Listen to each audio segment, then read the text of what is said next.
ఓం శ్రీ గురుభ్యో నమ. హరి ఓం. యూట్యూబ్ ప్రజలకు నా యొక్క హృదయపూర్వక నమస్కారాలండి. ఇది అవపడిది మనకు మరుగుమందు ఏ విధంగా తయారు చేయాలి అనేది ఈ వీడియోలో మీకు చెప్పబోతున్నాను.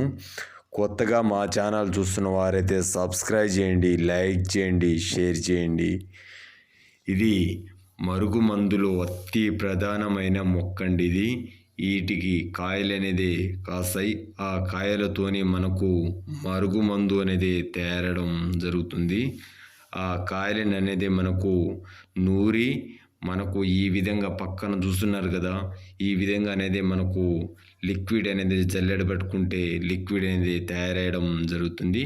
ఇది భార్యాభర్తలకు కానీ, లవర్స్ కానీ, అత్త కోడలు కానీ ఎవరైతే మన మాట వినాలి అనుకున్న వారికి మాత్రం ఈ మరుగుమందు తయారవడం జరుగుతుంది.